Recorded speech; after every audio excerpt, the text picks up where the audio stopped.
Hey y'all, welcome to SLP Full Disclosure. I am your host, Michelle, and today I am joined by one of my very dear friends, Lynn Roebuck. Lynn, welcome to SLP Full Disclosure, and thank you for joining us. Thank you for having me, Michelle. I'm very excited about this, and I'm excited about this new opportunity that you're doing. This is Oh, great. great. So, the topic that we're going to be talking about today, we have had this topic on the podcast previously with a previous host. We're going to be talking about a very specialized area of speech language pathology that can sometimes be frightening to new SLPs and even myself with 25 years of experience under my belt. And that's why we have specialists like Lynn to join us and help us navigate augmentative and alternative communication, or AAC. So before we get started, I wanted to introduce you, Lynn, with your extensive background and all of your acknowledgments and all of your accomplishments. So let me just read this impressive bio on our amazing guest today. Lynn graduated from the University of Central Arkansas with her master's in communication disorders in 1995. She began her career with United Cerebral Palsy of Birmingham in 1997, which is now known as United Ability. She has specialized in serving children with complex communication needs and augmentative alternative communication. She has received the 2004 Speech and Hearing Association of Alabama AAC Professional Award, the 2015 Alan K. Percy Diamond Award, and most recently, the 2024 Dr. Gary Edwards Award of Inspiration. Lynn has served as adjunct professor at both the University of Alabama and University of Montevallo in the Department of Communication Science Disorders. Earlier this year, Lynn began additional work with the Alabama's AT-ACT program called APT-AT. This work is designed to bring awareness and training to Alabamians regarding use and acquisition of assistive technology. She is an AAC specialist and is an active presenter on behalf of United Ability to students, families, and professionals. Lynn currently serves as lead speech-language pathologist at United Ability. So, wow. Just absolutely wow. That is so impressive. And congratulations on your award. That's amazing. I'm so proud. Thank you so much. Thank you. I appreciate that. You're welcome. So first of all, Lynn, tell us how you got into this specialized area of speech-language pathology, AAC. Many moons ago, long time ago, I was in graduate school and I was taking an AAC class, which was great. But we had a speaker come and who really worked a lot with individuals with complex communication needs, especially children. Mm-hmm. And she showed us video and she gave us information about that. And she really did a great presentation about how she uses assistive technology and augmentative communication to help these individuals. And the minute I saw that, I really felt like that was my path. I knew that intrigued me and that there was something very special about that. So I will say early on in graduate school, just by hearing that guest speaker in one of my classes, I was inspired. So I actually got to work with that person, that organization for a little while in Arkansas, and then I moved to Alabama. And when I was looking for a job in Alabama, I was looking for those opportunities, those organizations that worked with complex communication needs. And United Cerebral Palsy of Greater Birmingham, now known as United Ability, Yep. Is that place. And I've been here ever since. That's awesome. It's interesting you were talking about when you were in graduate school. What a lot of people don't realize is that as speech-language pathologists, we do take so many courses, in language development, adult, child, all the things, but there's typically not but one class on augmentative communication. If it is a designated class, that can be surprising. So that training in graduate school is very limited. So it's amazing that you were able to engage with that presenter, and that just kind of led you on the path that you're on, because we don't get extensive training. Do you feel like the training at the graduate level, I know you said you've worked at the University of Alabama and Montevallo, has that training increased? Are we giving more specialized training in graduate school now? I do think I do think there are more opportunities for graduate interns and for those in graduate school to have more information about augmentative communication. That was back in the mid 90s, if you can Mhm. imagine. I Yeah. mean, maybe some Oh, of our I can imagine, because that was me too. So we're right there. yeah, so that was a long time ago, and I was fortunate that my program had that class. But even in the early 2000s, that was not always an offered class, and Mhm. especially I think in some of the departments they call it a special populations class. It really was important to me to make sure that those with complex communication needs, those with a lot of things happening with their bodies, were well represented in those graduate courses, and we could really get some good experience and some conversations and learning opportunities for graduate students, because that can be a very intimidating population, and Absolutely. I don't want it to be. Yeah. And that's the way it was for me initially. It's very, and even now it can be really intimidating, especially now that I'm providing my services virtually. And I am going to ask you if you've got some ideas later on as we move through this about working Okay. virtually. So Okay. I know that when, I've talked about my journey at the residential facility when I was at Ole Miss, and that's really, I got to work with the speech pathologist again back in the early 90s, and that's when augmentative communication was really starting to come about. I'm sure you remember the wolf and the super wolf, and you remember Yes. how you used to have to trap it. You'd have to hit those two buttons at the same time. That's And right. oh, Terrible. oh my Wasn't there gosh, a hawk and a super there was hawk? I a think hawk there and a was. super hawk. Yeah. Oh yeah, yeah. We're Yeah. probably talking about things because most of the kids nowadays are using iPads with Right. apps, and it's super easy. But it was not easy when you and I first started. I remember you'd have to make sure the switch was in the right position. You'd have to trap it, and you'd have to do it at the same time. And it was like it was a circus. So, Yes. but anyway, back when that first came about, there was a big misconception and I think that when you're talking about augmentative communication, the initial conversation happens with the parents. And there Yes. was this misconception that if we give this child a device that speaks for them, it's going to inhibit them or prevent them from talking. Do we still see that misconception today with families or with sometimes speech pathologists? We are living in a wonderful age where through social media, Mm-hmm. there are so many resources and so many wonderful people that are in the specialty of AAC that parents can connect to, or Mm-hmm. especially in the world of disability, right? Yeah. There's a lot of resources, and parents are very well informed, more so than they were 20 years ago, right? Mm-hmm. It's the speech pathology group that we want to make sure that everybody has that current information about how AAC can be used to supplement and to encourage and to promote verbal speech. We want to make sure they get that information, that current research. So yeah, I think things are better, definitely. Yeah.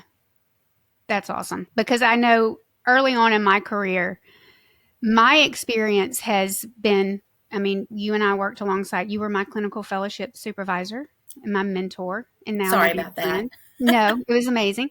I learned so much from you, and that it was in that when I was working at UCP, or now United Ability. That's where I really learned that holistic approach, that global approach, working with our physical therapists. We had an amazing team. We had great PTs, we had great OTs, and just working together as a whole. So when you get these kiddos with these complex communication needs, lots going, you said earlier, you said something, a lot going on with their body, making sure that they're, really represented and that we're giving them the opportunity to communicate. Where do you start when you get, because they're coming into early intervention, you know, 12 months, 18 months. You might even start seeing them a little bit earlier with that team, but where do you start with a child like that who has all of these medical issues, all these complex communication needs, where you know that it's going to be a struggle down the road and we need to start early? That is a loaded question. Where do you start? Where do you start? But I'm going to answer that. Some people will have different answers for that, but I'm going to start with authentic connection. Mm-hmm. And as speech language pathologists, we are naturally good at that. So we're already coming to the table well armed. But we need to, especially for those children, and I'm going to say children because I work with children, but Okay. adults who have complex needs, we really have to start with authentic connection. We need to uh, find out what their interests are and speak to them that is in a way that is age appropriate.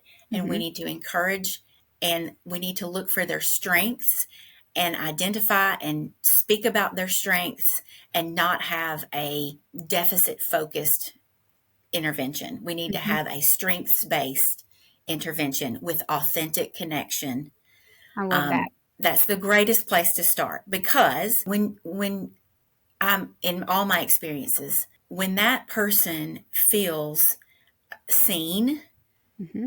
and for their strengths, but for who they are as a person, it completely starts that interaction and that energy, and that begins that rapport. They are more willing to work through the difficulties that their bodies may have. Right. So it's effortful for a lot of my clients, my kids, to do things. It's effortful maybe for Billy to hit a switch with his Mm-hmm. hand because he has cerebral palsy. Mm-hmm. It's perhaps effortful for my friend Jill to regulate her body because she has a Mm-hmm. diagnosis of autism.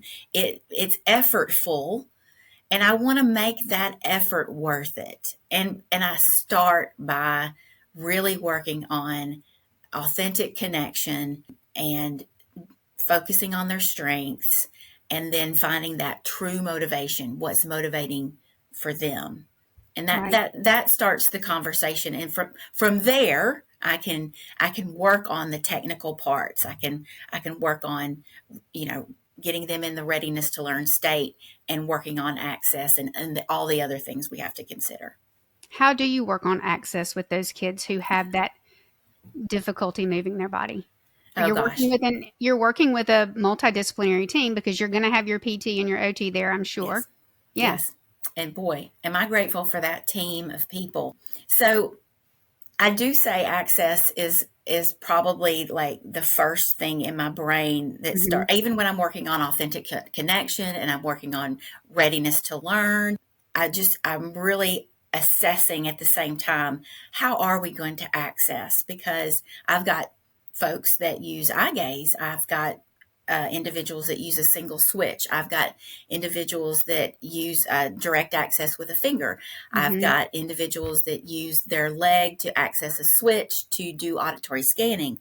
Mm-hmm. There is a variety of ways, and I am through that strengths based intervention, right?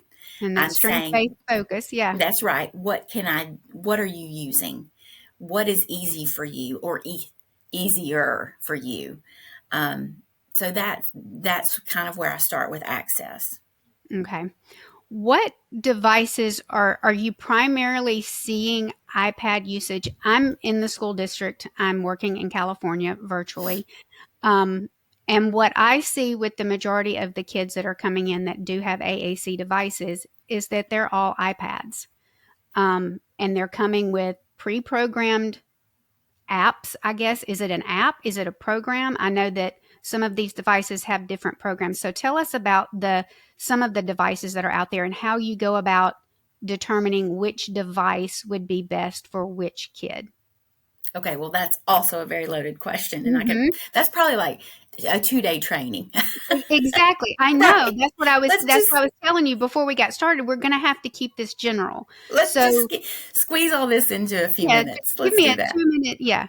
So I know So, are there still a ton of devices out there? Because I just don't have that. I'm not working in that population right now, and I'm just not as well versed. I'm not seeing it as much, but what I am seeing are the iPads. I think they're a lot easier to get. They're a lot less expensive. I mean, you can go to the Apple store or Walmart now and get an iPad, whereas, in the early 2000s, that wasn't available, and we were having to, wait 3, 6, 9 months for devices to come in.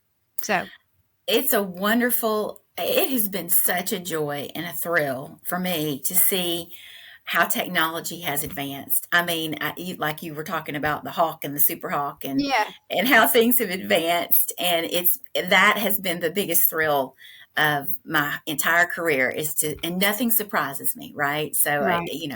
there's all kinds of things. But what I will say about access is that's where I go to first in my brain, because that's going to determine, and this is for me, Mm-hmm. that's going to determine the product. So Okay. you talk about the iPads. Wonderful. Yeah.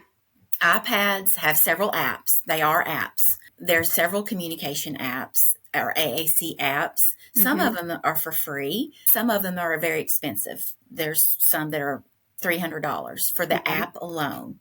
Okay. And that's wonderful to have access to all that.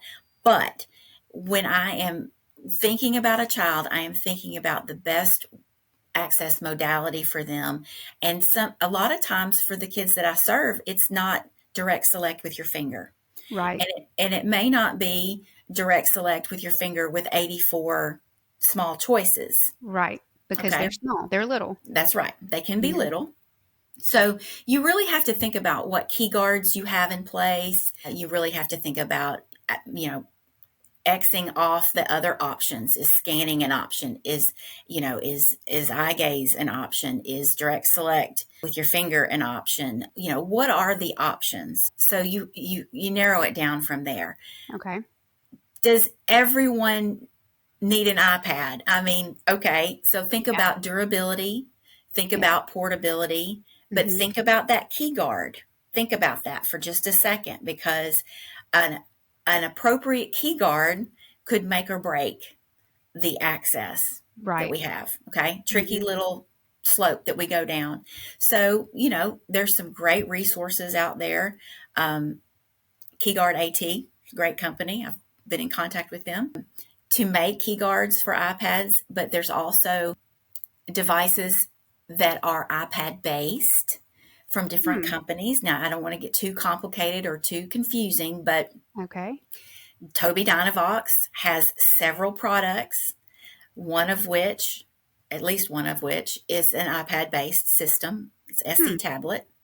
And then Print Romic, another lovely company, has an iPad based version. So you need to be aware of, and they're dedicated devices. That's the Okay. other big determiner, is do you want to move into a dedicated device, or is a non-dedicated device appropriate? Explain the difference between a dedicated and a non-dedicated device, just for the listeners and for Uh, myself. That's a great question. Okay. A dedicated device is manufactured and built for the sole purpose of being an AAC device. Built for just communication. Okay. The sole purpose of it is for the use of AAC. Okay. Okay. A non-dedicated device would be like an iPad that you buy at Walmart. It can be an AAC device, but it's not its sole purpose. You can Okay. get on your other apps. You can play games Right. and watch videos. The reason why that's so important is from a funding standpoint. Mm-hmm. And I'll explain that from my personal. So I'm in Alabama, and I know what the restrictions are for third party payment. Okay. I know that our insurance providers around here, and I think nationally, do not pay for a non-dedicated system. Okay. So I have to present that information to the family when we're working out what is comfortable for the family and what they like and what the user wants and what the user likes or what they're successful with. I have to navigate that conversation about a non-dedicated device versus a dedicated device, Mm-hmm. and the features of that, the funding that goes along with it, but also the features. With dedicated systems, you will get, I think, better accessories, Mm-hmm. a key guard that fits specifically for your language system, that you don't Yeah. have to go out and Buy find separately. on your own. Right. Mm-hmm. Right. Okay. So we've talked about, there's so much. Gosh, I've got, a million questions are going through my head, and we could probably sit here and have this conversation for the next 2 hours, but I'm not going to keep you here for 2 hours. So we're going to move quickly. We've talked about having that conversation with the family. how you go about making that authentic connection with the child and with the family, what's important to them.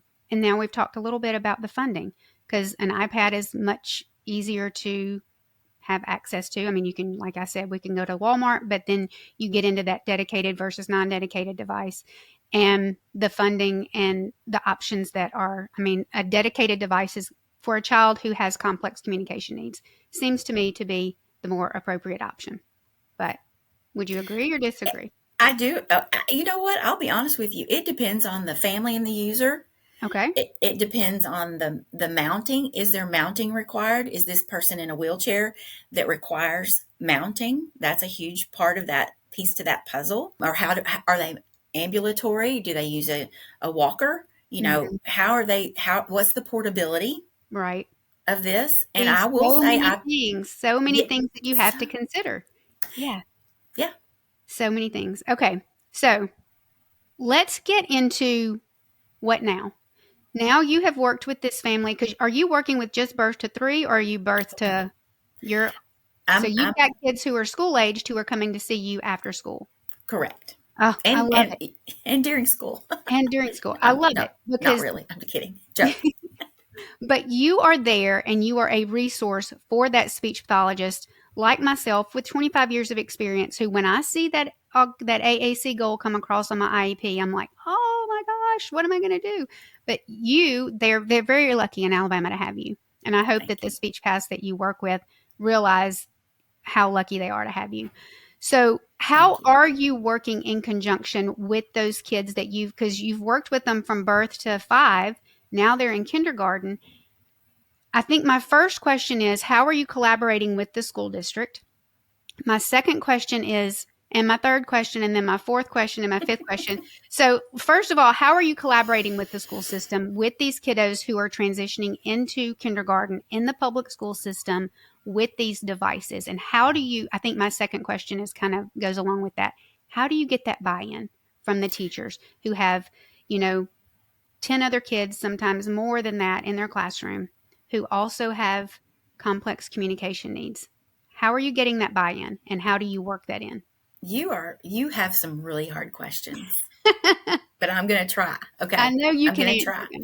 So I will say that for let me just start by saying this. Okay. We can always improve. I can always improve and need to improve on how my communication is with the school system and the speech pathologist at the school. I am working towards that, but I want to not to give an excuse to it, but just think about being in a private clinic and Mm-hmm. having productivity demands in a private clinic. There's not a lot of extra non-billable time that I Mm-hmm. can sit and converse and talk to folks on the phone, or return emails, or even do trainings, right? Right. And That's a we had this, limitation. yeah, we had this conversation with my friends from Central Reach just the other day when I was on their podcast about the 42 forms that have to be signed for the speech pathologist or the teacher or the school to even communicate with the BCBA. Same with you.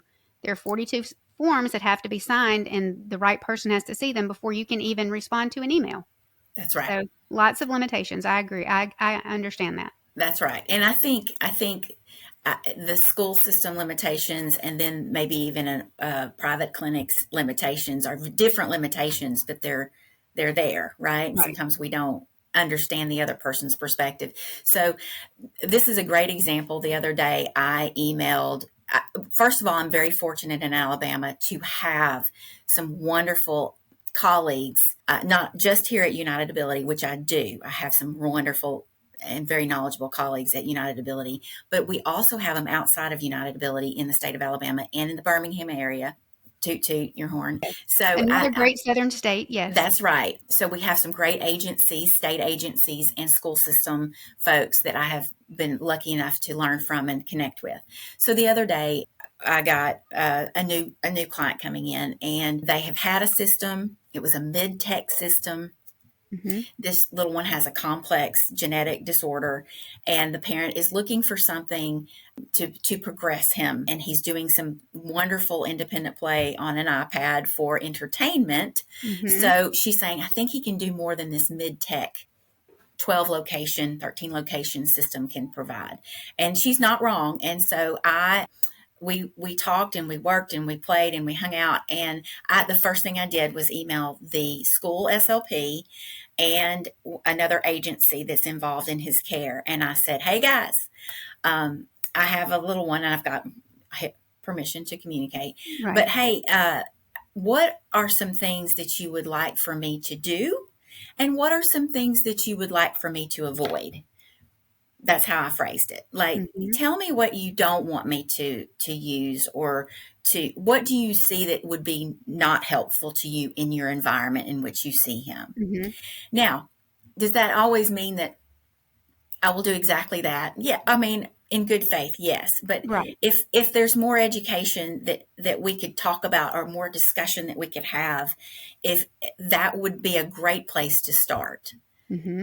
So I think we should all be reaching out to our team, but also to our providers in our area. And again, I'm lucky in Alabama and in Birmingham area to have that. So if you can connect with providers that do what you do, or if they're very knowledgeable about AAC, that's a good place to start. But teaming for this decision-making process is very important. And, and you know, the family is very much a part of that team as well. So a lot of communication about what they're comfortable with and what suits them and their needs, and talk about all the features. Yeah. What advice would you give a brand new SLP who has this kid come across their caseload with these complex communication needs, coming in their first year, maybe they're in their CFY, and they've got this kiddo that comes in that sees you outside in a private clinic? What advice would you give that clinician? And this is also advice for me, because I foresee this happening. Yeah. Whoa, with the loaded questions. No, I'm kidding. Okay. So I would hope that in this day and age, we've got really good opportunities in the graduate program. So they're more prepared than we were in the 90s, right? Yeah. So they're coming to the table with that. I would get connected on social media with folks that are doing the thing that you are not as knowledgeable about. There's a ton of resources. I would start with Practical AAC. That's Carol Zangari, and that's a great website and social media on different platforms. That would be a good place to start. I would model. I talk about that a lot. And I did my child development one, and I was like, model. Yeah. Yeah. I would take that device or that system. I wouldn't take it. Don't take me literally, but I would use that system, and I would get to know that system, and I would model on that system, or a system just like it if there's an issue with that. And I would really use that in speaking with the student, and I would get to know that language system, and I would get to know that device, and I would be able to really see how well we could use that, or alternately, the limitations that your student has with that device. Remember that conversation you had about the CPROC and how difficult it was. Yeah. You know, sometimes you realize, oh gosh, this is not easy to access. Right. I have to release my finger, not just press, but also release. That's a lot for my little one. But the more you model, the more you see, the more you know, and the more confident you become in that system. Again, do not forget, authentic connection would be exactly where you need to be. Strengths, notice the strengths, identify the strengths, talk about the strengths when you're working with that individual. So that would be my advice right off the bat, is to do those things. And I think my advice, and I obviously do not have the extensive experience that you have, my advice: don't be afraid. Don't be afraid. That's great. Don't be afraid to ask questions, and it's okay that you don't know. And it's really okay that you don't know. As a matter of fact, it's so okay that you don't know. And it took me a long time to learn to say that. And because again, I have been working in this field for 25 years. I have lots of areas that I'm really strong in. And augmentative communication is just not one of them because, like you said, back in the day, you and I didn't get extensive training in our graduate programs, and there are more opportunities for that now for new speech paths that are coming out. So my experience and my knowledge is just real world. It was on the job training, and I haven't had a lot of that. And I think that that's what we're seeing. How do you navigate? This is going to be another hard question, and it just popped in my head. It wasn't on our notes. So you're like, where's what? Megan Stewart? Megan Stewart, where are you? So when we're talking about using these communication devices across all settings, at home, when they're at the park, when they're with their friends, when they're at school, when they're in the clinic setting with you, that communication looks different in all of those settings.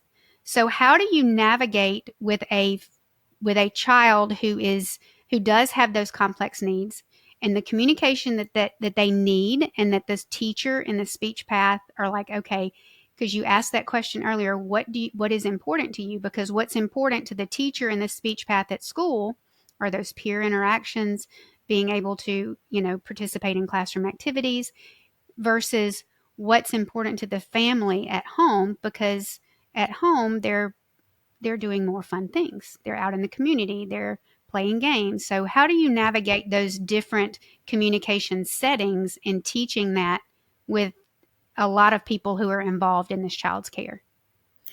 Well, I would take it back to the idea that multimodal communication is perfectly acceptable. Mm-hmm. We accept all forms of communication. Right. All right. So they have a very expensive device, say. It's okay. We want to model on that and access that and have it available, but we also can do choice making. We can use gestures. We can do a low tech communication board in certain environments. So I would release the pressure to make it look just so. And I would, again, I'm gonna say that word again, authentic connection. I would use multimodal communication systems Mm-hmm. and ensure that child gets included, and that we find those learning opportunities and language and communication opportunities in different environments. So it doesn't have to look a certain way. I It love can that. look, yeah, it can look differently. And I think that's important for the education environment. I think that's Mm-hmm. important for the home environment. And when we start talking about that, then we'll say, oh, yeah, but I gave him choices here. And mom says, I did too. I gave him two choices just by holding my hand up and letting him eye gaze to those, Right. even though that's not his. Okay, yeah, I love that. Right. Having those conversations. Taking that pressure off.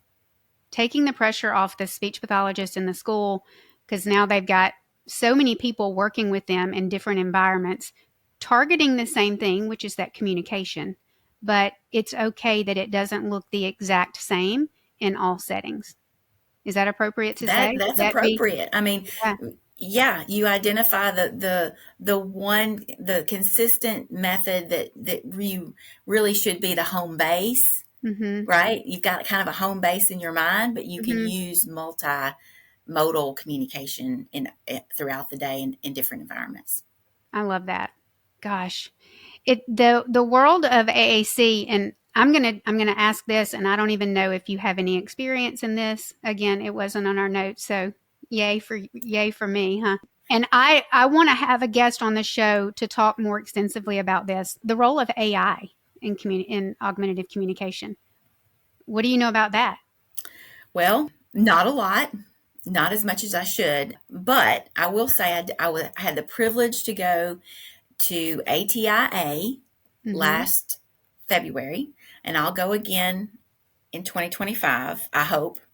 It's expensive to go, but there is more and more conversation about the use of AI and how that can help with individuals with disabilities Mm-hmm. access their world better.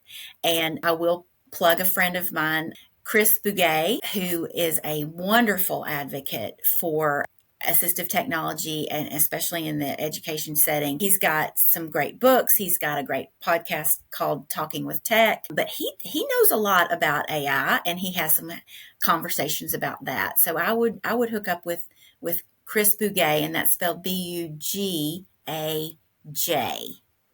I may need to have him as a guest on the show. We may need to get that contact information because I'm very intrigued. I have a lot of friends that are doing a lot with AI in their profession, and it is phenomenal. It's And amazing. the chat GPT, Chat chat GPT, I think is, GPT. yeah. That's kind of hard to say. So Yes. just that alone is terrifying, and it scares me. And the things that you can just ask it to do, and it just does it. I mean, it's amazing. Well, we've had word prediction for years and years and years on augmentative we, systems, so we we, really have. we've had that feature. But Yeah. yeah, Initially, getting started with AAC starts with the family. And you've said that most families are much more open. They're much more informed now because of a lot of different reasons. But have you ever had that family that you've worked with and you've thought, okay, this child will be a great candidate for an AAC device, but they were just not open to that? yes, I've had that. I think that as a speech language pathologist, my first job is to find those things that I can assist the family and the child with, right? Mm-hmm. Yep. So if I will never uh, stop thinking about the acquisition of verbal speech. I Right. will just never. So Right. that is always going to be part of everything I do. And I've had families that have come to me and the prognosis for verbal speech has not been great. Mm-hmm. Uh, and I go through an explanation as to what's going on from a motor standpoint, or um, apraxia or dysarthria, whatever's going on. I can Mm-hmm. talk a little bit about what's happening and why things are difficult, Mm-hmm. and may continue to be difficult. And I honor the family's desires, Right. right? And I think that is a great opportunity for more knowledge and information, and more time together in therapy, more Mm-hmm. time to discuss, more time to think about, more time to see progress or limitations after we've worked and worked. There that is a journey. That's a journey with a family, and I'm fine with that journey. I Right. am. And And I would love to be wrong. I would love to be wrong. I would love for right, the wouldn't acquisition we? of verbal speech to Yeah. just come along, guns a And just blazing. yeah. And I will say, I have, over all this years of experience, I have had wonderful experiences where a child will bring me a device and say, Miss Lynn, verbally, Miss Lynn, I don't need this anymore. Oh, is that And not just the most amazing thing ever? I love it. I love it. I love it. I love it. But when you're 2 and you're 3 and you're 4 and you have no intelligible verbal speech, you're missing out on connection and interaction and participation, Mhm. Yeah. and you're not being included, and that's what that tool is used for. Mhm. And if it becomes obsolete, I just think that's great. Yeah. That was a great answer, and I think that one of the things that I've mentored, and I've been a CFY supervisor, and one thing that I always tell new speech pathologists is, especially when you're working in that birth to 3 population, and you're working with children who have complex communication or medical needs, complex physical needs.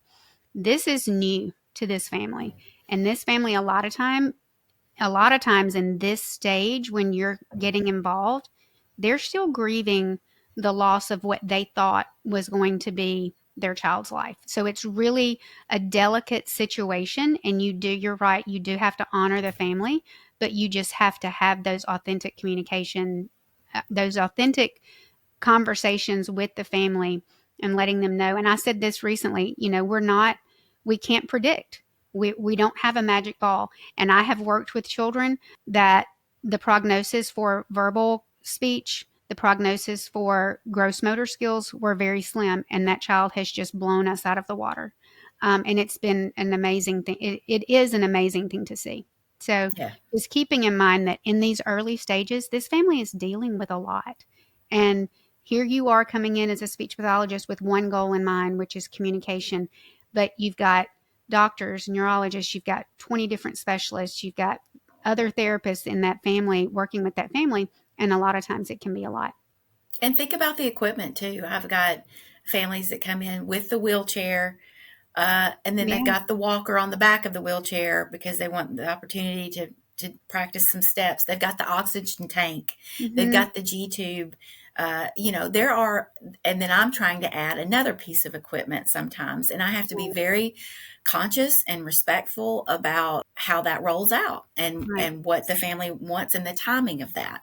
Right. And just how they got there. I'm thinking about, wheelchairs. And if mom had an Accord, they've had to go out and get a whole different transportation system. Like everything in their life has changed. And so it is very important as speech pathologists when we're coming in that we're really cognizant of what all this family is going through. We've literally just we haven't even scratched the surface of AAC at all. Tell me a little bit about the APT. Okay, yes. Initiative. Okay. Tell me a little bit about that. I do want to tell all our listeners this part. Did you know, Michelle, that every state in the beautiful United States of America has a AT ACT program? I did not know that. Okay. AT meaning Assistive Technology ACT program. And that is a federally funded program available to every state in our great nation. And that is APT is Alabama's AT ACT program. That's how we say it. We say APT. Yeah. Why do we use so many acronyms? I mean, we need to have a little AT. APT. Mm-hmm. And APT, I will tell you, stands for Accessing Potential Through Assistive Technology. Okay. And that is Alabama's AT ACT program. And this is one of the things that I did want to say for those. You said, what should we do if you're a new SLP or even an old SLP like me? Like me. Get in touch. Learn who your AT ACT program is. What is their name? Where are they? What are they doing? Because augmentative communication is a form of assistive technology. Mm-hmm. So find out who in your state is doing that, what their programs are, and inquire. What do you do to help those with AAC? What do you do? Do you have any resources? Because there are great programs in these AT ACT programs that will help with acquisition and training for assistive technology. And AAC is a form of assistive technology. So that would be a good place to start. We're going to see if we can put those links in for Alabama's. And I would think that probably Alabama's would have links to how to access it in your state. I will share a website. It is the AT3, the number 3, center.net is, I think, the directory for those different AT ACT programs in every state. Yep. So we're going to link that website below the podcast so that you guys can explore that in whatever state you are. That is amazing. Gosh, yes. Lynn, and don't forget about your reps too. That for Tobii Dynavox, your rep for PRC, your rep for other wonderful manufacturers. Don't forget to connect with them. They're a great resource. Awesome, Lynn. Thank you so much for joining us today. It has been such a pleasure. Thank you for tuning in to SLP Full Disclosure. You can learn more about this episode and our show on our website at amnhealthcare.com. If you enjoyed this episode, share it with a friend and subscribe to our show on your favorite podcast platform. You can also find show updates and SLP opportunities on our Instagram at AMN Allied. Special thanks to AMN Healthcare for making this show possible. See y'all next time.